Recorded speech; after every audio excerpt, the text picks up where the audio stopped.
Ele segurou a caneta com a mesma arrogância com que segurava meu nome nos nossos convites de casamento, como se escrevesse o destino de outra pessoa. Vincent leu a última cláusula em voz baixa, a sala inteira prende a respiração, e por um segundo eu só escutei o som de um salto batendo no piso de madeira. Ele sorriu, um sorriso cansado, de quem já ganhou muitos sorrisos assim, e murmurou para o advogado: assinarei. Está tudo certo. Foi nesse sorriso que eu percebi que naquela manhã ele achava que levara tudo. Meu marido levou tudo no divórcio.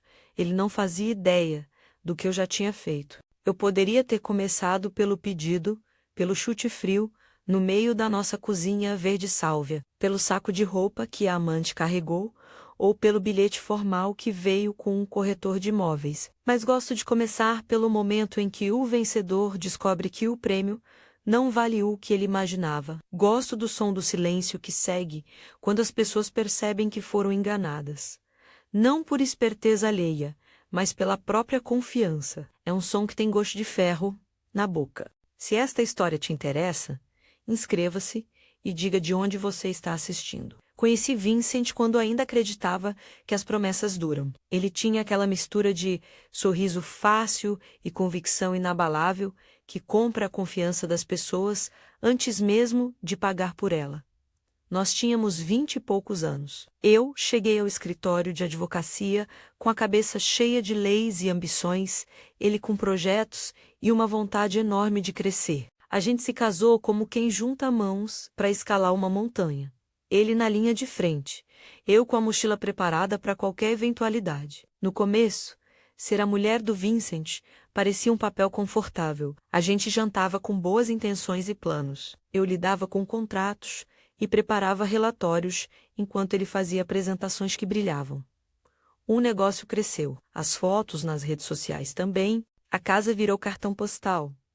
Os carros eram discutidos como se fossem opções no catálogo, e Tyler nasceu entre fraldas e promessas de um futuro que eu mal ousava desenhar para nós mesmos, sempre com a mesma tinta cheia de certezas. Vai dar certo. Foram 15 anos que pareceram uma eternidade comprimida em segundos. Houve noites em que eu fiquei no escritório até tarde, revisando números, respondendo e-mails que ele deixava entre uma viagem e outra. Houve outras, em que eu era apenas a esposa nos jantares da empresa, sorrindo quando esperavam que eu sorrisse. Aconteceu o que acontece com tanta gente. Minha identidade foi se amassando nas tarefas alheias e eu comecei a medir o meu valor pelo quanto eu podia ajudar a manter o brilho daquilo que chamavam de nosso sucesso. Tyler era minha linha de salvação. Mesmo quando me esquecia de mim, eu não esquecia dele. Havia bilhetes escondidos na gaveta da mesinha de cabeceira, desenhos com tinta guache, um relógio pequeno com o nome dele gravado que eu usava como pingente. E havia a promessa silenciosa de que, se tudo desabasse, eu faria o possível para que ele não sentisse o impacto da queda. A primeira rachadura não foi dramática. Foi um recibo fora do lugar, um e-mail com prazos de empréstimo que cheguei a olhar 2 vezes antes de entender o que dizia. Às vezes a ruína começa em pequenos detalhes que parecem bobos. A assinatura num contrato, uma transferência rara, um parcelamento que surge como por encanto nos extratos do cartão de empresa. Eu, que conhecia o ritmo das contas, senti um desconforto, não grande o suficiente para gritar, mas suficiente para não dormir naquela noite. Comecei a fechar contas à luz do monitor, tabelas simples, comparações que eu anotava à mão. Não por suspeita, por hábito. Foi assim que, 3 anos antes da sala de audiências e daquele sorriso confiante, eu percebi que nossa casa brilhava por fora e estava vazia por dentro. Hipotecas aninhadas umas nas outras, linhas de crédito que cresciam como erva daninha, nomes de credores que eu não reconhecia, ligados a transações que pareciam pessoais. Gastos além do que deveria ser razoável, transferências recorrentes para contas que, por um triz, não eram fáceis de rastrear menos, mas que, com paciência, eram rastreáveis. Em vez de explodir, eu respirei. Não houve cena teatral, nem porta batida na madrugada. Havia um filho para cuidar e uma história que, se mal contada, poderia virar tragédia pública. Optei por silêncio e por estratégia. Chamei meu tio, que por anos fora o contador da família, menos um homem de planilhas e olhar rijo, aposentado na tranquila rotina de sempre, mas que guardava uma paciência de ouro para números. Ele veio como quem não tem pressa, trouxe consigo arquivos antigos, contratos do começo do negócio, recibos de cheque, extratos que HQs de justiça normalmente mostram em cenários de cinema. Nada era heroico. Era só trabalho meticuloso. Também chamei Nina. Se meu tio era paciência, Nina era precisão cirúrgica. Ela era jovem no que se referia à carreira, mas não ingenuamente. Tinha esse tipo de confiança que você adquire não por sorte, mas por noites mal dormidas diante de dossiês. Discretamente, criamos um plano cuja base sempre foi proteger o que pertencia a Tyler. Não havia espaço para espetáculo. Havia espaço para medidas legais e para cautela. Contratamos um advogado para o que devia ser feito por direito. Falamos com um assessor financeiro e com um consultor tributário. Cada um repetiu a mesma coisa, com palavras diferentes. Não há milagres. Há caminhos legais. Eu nunca quis milagres. Queria margem de segurança. Montamos um trust irrevogável, em nome do meu filho, um instrumento que, explicamos aquele círculo, pequeno e necessário, limitava minha capacidade de dispor de certos ativos de forma imediata. Digo irrevogável porque a palavra carrega as correntes que eu queria. Uma vez depositados, certos valores e bens naquele mecanismo não poderiam ser retirados à vontade por mim, nem facilmente penhorados por terceiros, enquanto as condições fossem respeitadas. Foi um saco de medidas, transferência de uma parte de poupança previdenciária, segregação de algumas contas e, principalmente, documentação que provasse a origem lícita de legados e heranças que viriam de minha avó. Tudo isso ao alcance de quem, no futuro, fosse querer contestar. Eu sei o que você pode pensar, mas isso não é algo que se faz de porta fechada. Sim, faz. E é por isso que repito que não estou aqui oferecendo instruções, estou contando o que aconteceu comigo. Consultas, procurações públicas assinadas, papéis guardados em cofres e cópias em duplicata, uma muralha burocrática feita de carimbos, tabelas e testemunhas profissionais. É trabalho chato, demorado e, francamente, caro, mas absolutamente legal. E feito com a intenção clara de que Tyler sobrevivesse a qualquer tempestade que fosse precipitada por ego ou descuido. Mantive a aparência de uma mulher que tinha perdido. Uma etapa calculada.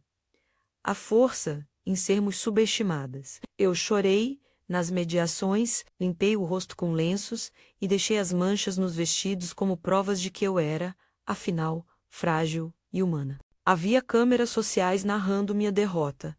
Diane, que se dizia amiga, regou pequenas notícias na roda certa. Lorraine, a mãe de Vincent, fazia questão de pronunciar um coitada bem alto, exatamente no tom que as redes gostam de amplificar. Britney, a amante, escolhia os sapatos certos para as ocasiões erradas, sorrindo com os dentes acesos por uma confiança que não sabia que estava prestes a ruir. Quando me jogaram os sacos de roupas na porta, eu deixei que percebesse o espetáculo. Vi minhas blusas favoritas encaixadas como se fossem lixo, a foto da minha avó sendo empurrada no envelope entre pedaços de roupa. Tyler, naquele momento, estava no quarto do segundo andar, com fones de ouvido grandes e uma tristeza que não sabia nomear.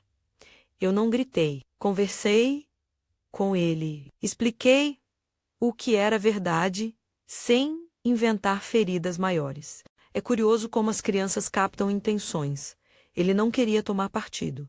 Queria saber se eu ficaria. Respondi: já estou aqui. Vou cuidar de nós. O vazio que me rodeou por fora parecia perfeito para teatro. Olhares, conselhos mal colocados, propostas de dividir tudo e seguir em frente. Sugeriram acordos rápidos, para não manchar a imagem do negócio. Foi aí que entendi que a imagem era o que os outros queriam salvar. Eu Eu só queria que o Tyler tivesse casa e escola e o direito de escolher um futuro sem puxões de dívida pelas mangas. As negociações que vieram depois foram cheias de formalidades e daquelas expressões que tentam disfarçar ganância com termos jurídicos polidos, transferência de ativos, participações societárias e compensações. Em uma dessas sessões, Harold, o advogado de Vincent, um homem com ternos que pareciam desenhados por quem trata de acordos grandes, comentou sobre auditorias. Não há necessidade, sussurrou para Vincent num desses encontros quase ausente.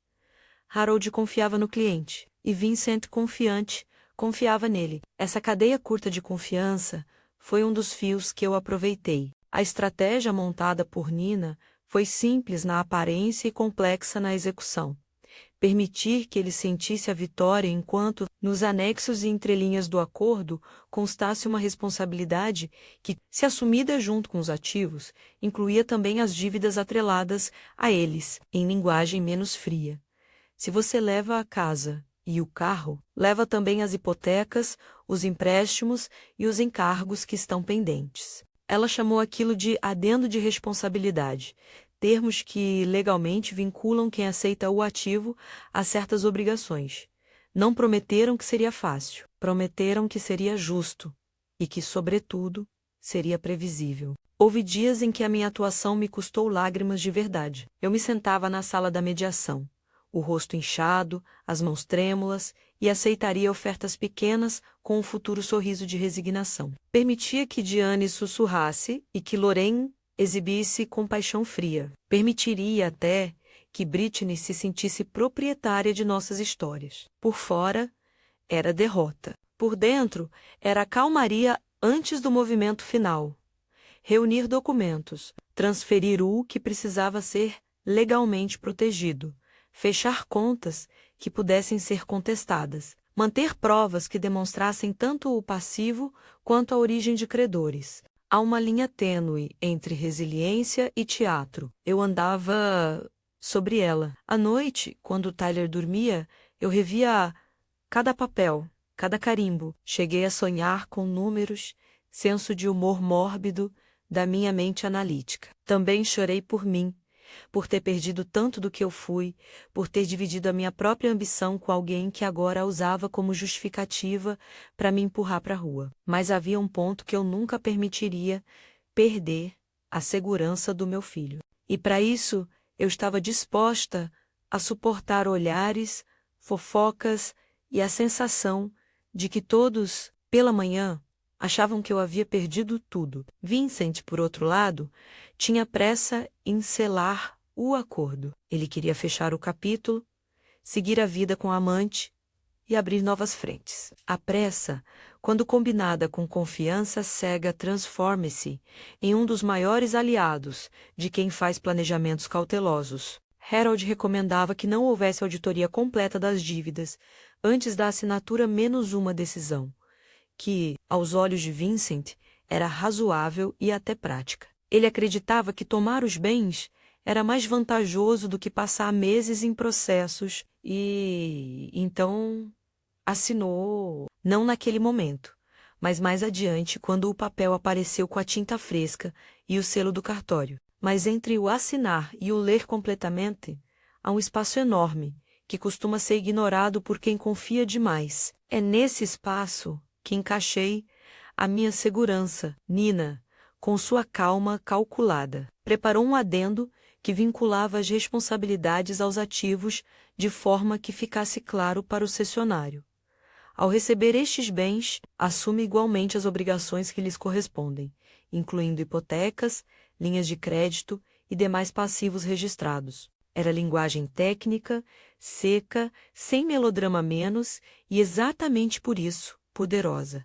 A armadilha não era dramática, era legal e palpável. Enquanto tudo isso acontecia, nossa vida pública seguia seu curso de desdenhos e sussurros. O escritório de Vincent cavernava com reuniões, a amante ocupava lugares que, até então, eram de outras pessoas. E Diane dava opiniões que pareciam conselhos de amiga, mas que soavam mais como pontas de faca disfarçadas de concernimento. Lorraine fazia discursos sobre renovação em jantares, como se fosse uma catequista de mudança social. Britney postava fotos com legendas que exaltavam novas fases. Ninguém, até então, suspeitou que meus movimentos noturnos já tivessem desenho e mapa. Havia, no entanto, uma coisa que me fazia dormir em paz.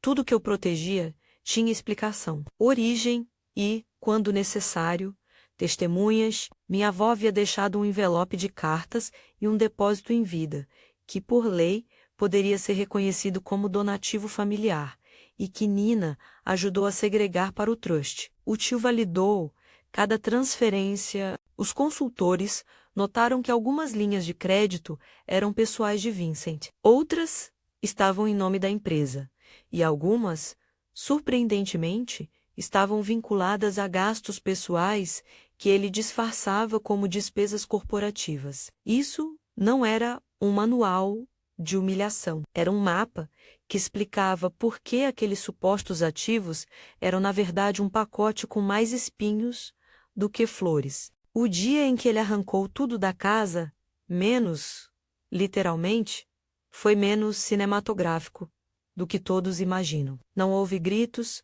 não houve cena com a vizinhança inteira assistindo. Havia apenas pessoas com sacos plásticos preenchendo brasas de memórias e colocando-as no que pareciam caminhões organizados, por quem gosta de limpar a vida, como se fosse limpeza de primavera. Lorraine falava sobre dignidade. Britney botava no porta-malas uma almofada que eu desenhei. Quando Tyler viu a televisão, era como se uma fissura aberta no vidro da nossa rotina. Ele me olhou com olhos que pediam explicações sem tecnologia alguma. Eu respondi com simplicidade: vamos nos reerguer juntos. No tribunal, alguns meses depois, as formalidades tomaram espaço. Papéis foram apresentados, advogados falaram palavrões em linguagem jurídica que parece poesia para quem é pago para ouvir. Vincent chegou com a convicção de quem acredita que terá mais do que merece. Eu entrei com a calma de quem já decidiu o que proteger. Houve momentos em que pensei no quanto a vida é uma corrida entre o que mostramos e o que escondemos. E houve uma certeza menos, talvez, a mais amarga e a mais doce ao mesmo tempo, de que proteger o que realmente importava para mim nunca fora equivalente a não sentir dor. Eu senti muitas vezes, mas a dor tinha um objetivo: garantir que o Tyler, quando crescesse, não somente sobrevivesse, mas tivesse escolha. Você pode imaginar que, naquele instante, eu me regozijei. Não. Senti uma estranha clareza. Enquanto o advogado do outro lado ria baixo, confiante, e, enquanto a amante ainda imaginava um futuro com peças brilhantes, eu sabia que havia feito o suficiente para que, mesmo se ele levasse tudo, o que eu já tivesse colocado sob a guarda legal do trust, não seria tomado por sua pressa ou por sua crença de que riqueza é simplesmente questão de aparência. A tensão, claro, crescia. Havia dias em que acordava com a sensação de que algo poderia escapar de nossa muralha de papéis, um documento extraviado, uma cláusula mal redigida. No entanto, cada risco mirado era tratado com calma, cópias em cofres, procurações com validade, testemunhas prontas para depor se necessário. Não havia mágica nisso, havia disciplina. Eu não queria fazer justiça com as minhas mãos. Eu queria que as regras servissem de justiça. E as regras, quando bem aplicadas, têm um jeito frio e bonito de dar o resultado adequado. Faltando pouco para a audiência que mudaria várias vidas, senti o mundo afiar-se para mim. Não com raiva, mas com uma clareza que doía e que também libertava. Tyler continuava a desenhar no canto da sala, alheio aos cálculos que moviam adultos. Ele escreveu uma vez, numa folha que guardei na carteira por semanas, a palavra lar, com letras redondas. A promessa que me guiou durante todo esse período foi simples.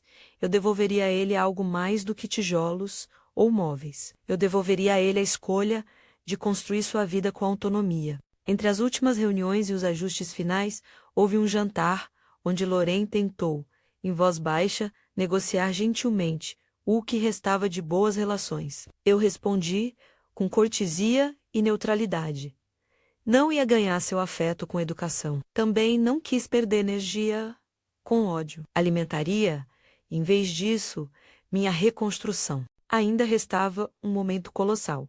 A assinatura final, o adendo apresentado, e se tudo corresse como planejado, menos a percepção tardia de que levar tudo não significava, de fato, ficar com tudo. A próxima sessão seria decisiva. Eu me preparei para o tribunal, para as perguntas, para as réplicas e para aquilo que sempre me deixou mais ansiosa, a reação humana diante da leitura de um papel que muda destinos.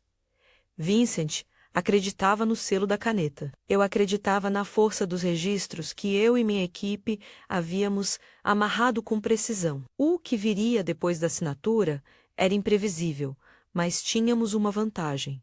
A verdade documentada. No corredor que leva à sala de audiências, há um silêncio que se parece com um prospecto de tempestade. Pessoas passam apressadas, sussurros cruzam como vento, e por um segundo me peguei pensando em como as histórias se repetem menos, as mesmas falhas de confiança, as mesmas vontades de tomar sem calcular as consequências. Foi ali, no compasso lento antes do instante final, que eu respirei fundo e senti a paz estranha de quem sabe que fez o que podia.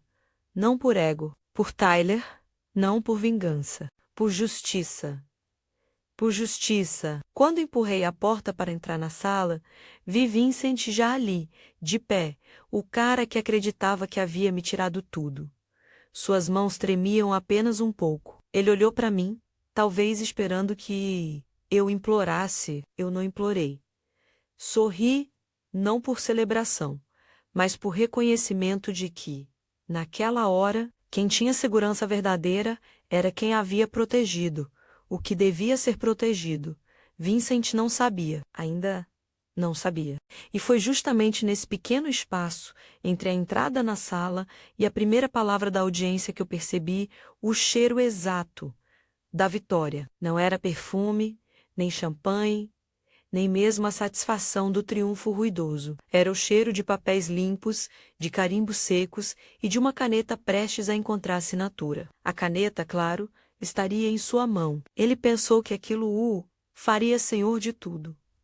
Ele não fazia ideia do que eu já tinha feito. Ele não fazia ideia do que eu já tinha feito. A juíza abriu a sessão com a voz que tantas vezes ouvi em audiências formais, calma, firme, sem espaço para melodrama. Harold fez o habitual gesto de quem domina a sala. Nina, ao meu lado, ajeitou um dossiê com a mesma tranquilidade de quem sabe que cada página ali tem um objetivo. Vincent se acomodou, respirou fundo, e por um segundo sua expressão foi a de quem acredita estar prestes a colher o fruto do seu atrevimento. O acordo foi lido em voz alta, como se fosse uma história de responsabilidade dividida. As palavras técnicas tomavam a sala, secas e autorizadas. Quando o trecho que tratava dos bens menos casa, carros, participação societária menos chegou, Harold sorriu, certo de que o golpe da caneta seria sua coroação. Eu o vi folhear, distraído, confiante. Ele havia decidido que a audiência seria rápida, que as formalidades bastariam para legitimar o que já creu ser seu por direito. Então, Nina pediu para ler um trecho adicional. Não devia, segundo a etiqueta, que favorece pressa de quem tem pressa. Mas poderia, pelo mesmo motivo, deixar claro um ponto que raramente é lido com a devida atenção. O anexo que tratava da transferência de responsabilidades associadas aos ativos. Ela leu com voz neutra, quase acadêmica, e eu senti a sala inclinar-se na direção do som das sílabas. Em poucas linhas, explicou que a aceitação dos bens implicava a assunção das obrigações financeiras a eles, ligadas, hipotecas, linhas de crédito, encargos registrados e demais passivos expressamente mencionados. Vincent olhou pela primeira vez com atenção. Quando Harold tentou intervir, a juíza ergueu um dedo. Permita que a parte contrária se manifeste. Foi o suficiente para que a caneta menos aquela que parecia destinada a escrever um novo capítulo de poder tremesse um pouco mais quando ele a segurou. Ele começou a assinar, com a mesma pressa com que costumava fechar contratos de clientes. Ato automático, hábito de quem confia em aparências. Mas a assinatura é apenas o início de uma tradução. Traduz a intenção em responsabilidade. E responsabilidade, quando bem documentada, tem um peso que se instala mais rápido que o orgulho. Vincent leu a última linha por acaso, como quem relê uma legenda depois do filme terminado. Ao aceitar, o cessionário assume integralmente os passivos descritos e anexados, isentando a cedente de qualquer obrigação futura. Aquilo caiu como uma lâmina fria sobre o seu sorriso. O gesto de Harold, antes seguro, congelou. Lorraine levou a mão ao peito.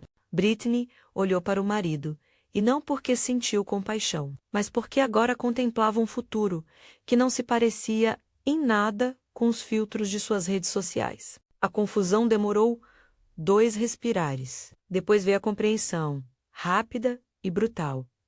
Ele havia assumido encargos que, somados, passavam de muito do que os bens valiam. Era uma conta que não fechava por capricho, fechava por números, por registros públicos, por extratos e por esquinina havia anexado na caligrafia dos fatos. Não foi uma vingança, foi o trabalho frio da prova material, alinhada com a letra da lei. A sala ficou em silêncio por alguns segundos. Daquele tipo que permite ouvir o próprio corpo registrar uma mudança de destino. Vincent ergueu a cabeça, e eu encontrei um olhar que misturava raiva, incredulidade e o traço de pânico que só aparece quando alguém percebe que o jogo em que apostou foi mal calculado. Isso não pode estar certo, disse ele, tentando transformar a incredulidade em palavra processual. Harold começou a argumentar sobre tecnicidades, sobre impossibilidade, sobre suposta má-fé. A juíza, cansada de vernizes, solicitou que se postassem as provas que acompanhavam o anexo. Nina entregou pastas com extratos contratos da hipoteca, notas promissórias e correspondências que mostravam quem emprestara o quê. E quando, tudo amarrado, tudo datado, tudo validado por testemunhas e por consultores que haviam preparado relatórios. 2 meses antes, enquanto eu vasculhava as finanças com meu tio e preparávamos o trust, eu e Nina havíamos alinhado esse momento. Não para envergonhar ninguém, mas para deixar tudo claro, para que a justiça menos essa coisa lenta e pouco romântica, menos pudesse apenas aplicar a lógica que os documentos sugeriam. E quando a lógica foi aplicada, o resultado foi inequívoco para quem lê números. Os passivos ligados à suposta fortuna eram, na prática, os que mais pesavam. A imprensa local, que até então trocava likes por versões simplificadas dos fatos, começou a notar a diferença entre ter e dever. Eles tentaram traduzir em manchetes fáceis, mas o que veio depois não coube em um resumo. Credores acionando garantias, bancos notificando inadimplências, fornecedores pedindo garantias adicionais, a empresa de Vincent, que até então se apresentava como vigorosa, viu propostas de refinanciamento rejeitadas por bancos que já haviam recebido sinais de que a relação entre ativos e passivos era frágil demais para sustentar novos riscos. No escritório de Vincent, as reuniões que antes eram charmosas apresentações ao público transformaram-se em discussões ásperas sobre liquidez. Os sócios, que o aplaudiam quando a confiança era alta, começaram a manter distância ao menor sinal de vento contrário.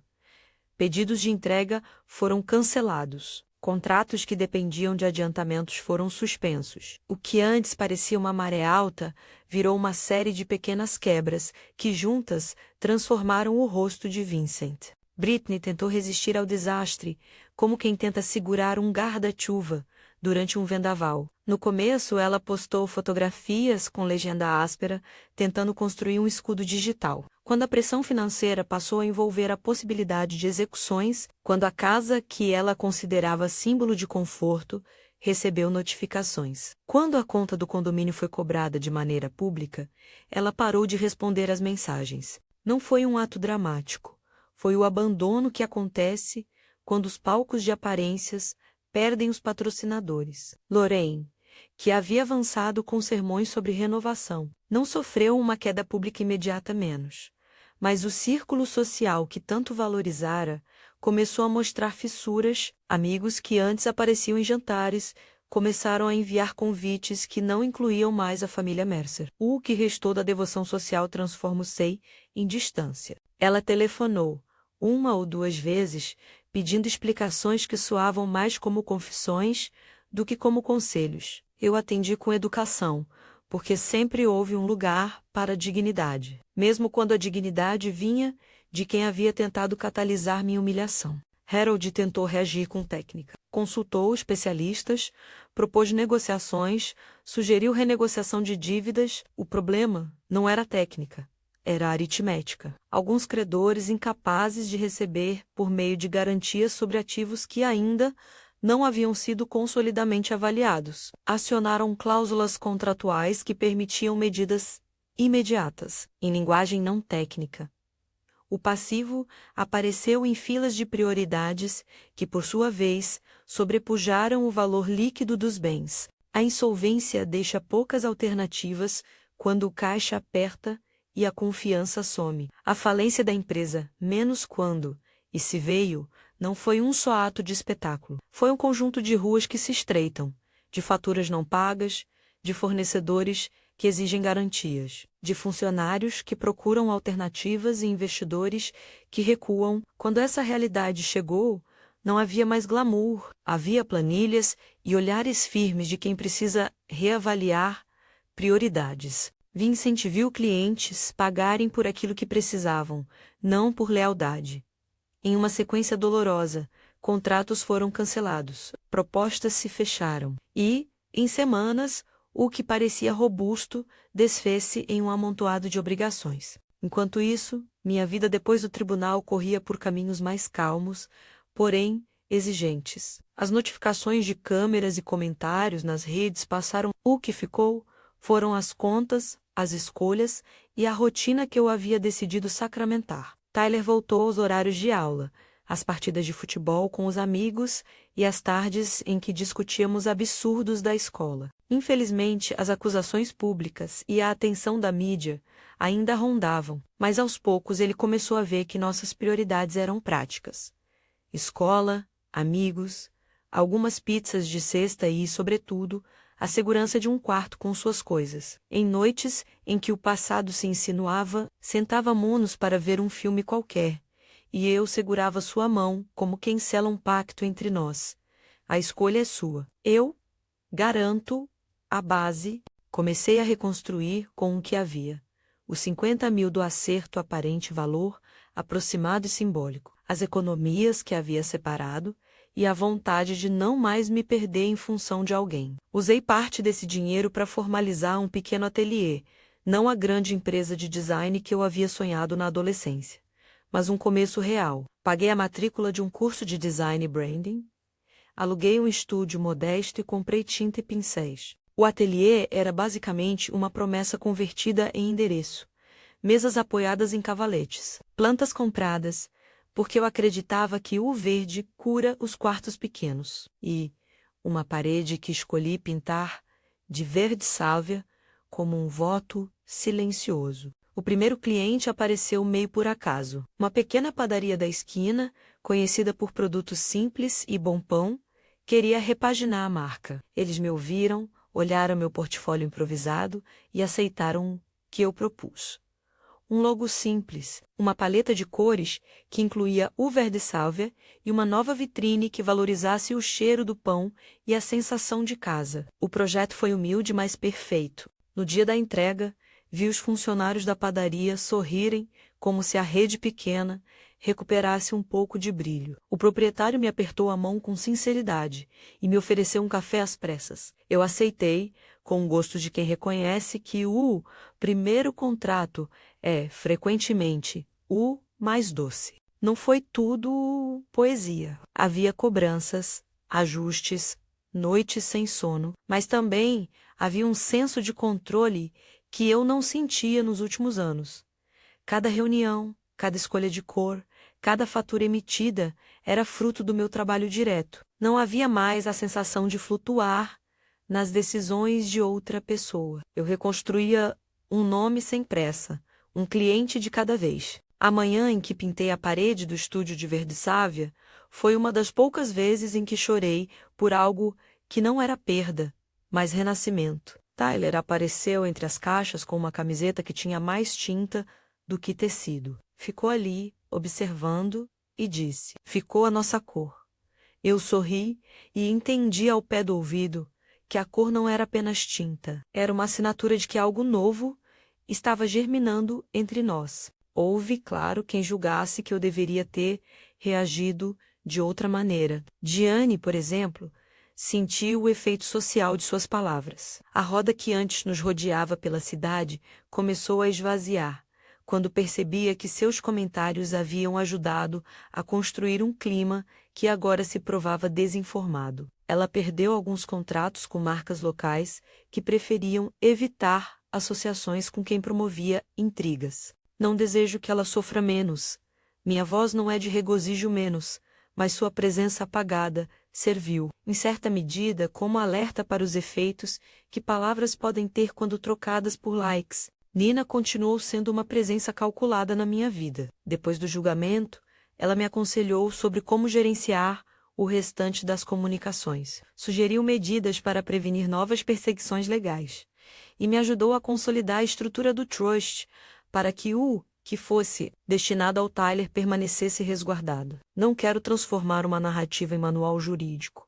Insistirei sempre que cada caso tem suas especificidades. O que posso dizer com firmeza é que agir com profissionais competentes permitiu que as peças se encaixassem quando os acontecimentos vieram a público. Vincent, por sua vez, enfrentou uma sequência de decisões que o deixaram cada vez mais isolado. A amante sumiu das redes.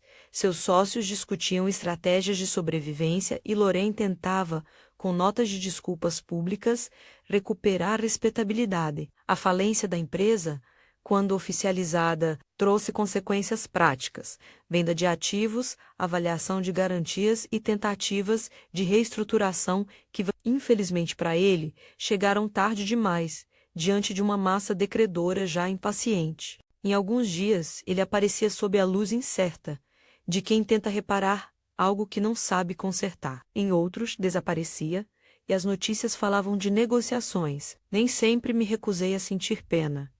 Sentimentalidade não me é estranha. Havia momentos de melancolia, de lembranças, de jovens promessas e de jantares que foram felizes. Mas a decisão que tomei há anos, proteger-o, que era imprescindível para o meu filho, não se tornaria prisioneira de arrependimentos alheios. Com o tempo, as coisas que mais importavam para mim começaram a se alinhar. Tyler crescia com sua cabeça cheia de novos interesses, de amigos e de pequenas revoluções pessoais. Eu trabalhei com ele para que o quarto tivesse um cantinho de estudos, uma prateleira com livros usados que comprei em sebos e um mural de fotos das férias que ainda pudemos fazer. Numa dessas noites, ele veio e me disse, sem muito ruído: "Mãe, eu sei que você fez o que precisava. Não há pagamento que iguale ao som dessas palavras vindas de alguém que você ama." O ateliê cresceu com passos pequenos,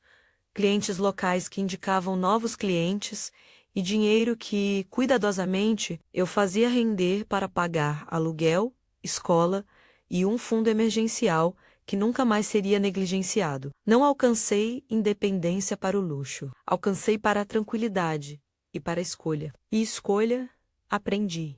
É muitas vezes mais valiosa que posses vistosas. Passei a aceitar convites para falar sobre reinvenção em pequenos encontros de mulheres empreendedoras.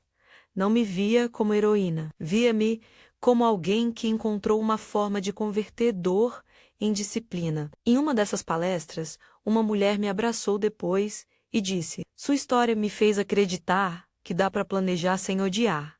Fiquei com essa frase por dias. A vingança que buscava não era maldade. Era, sobretudo, o desejo de que a justiça das leis, somada à minha própria perseverança, garantisse ao meu filho um horizonte. Houve também reconciliações e cortes definitivos. Lorraine e eu tivemos uma conversa pública breve, em que trocamos palavras amenas sobre o passado.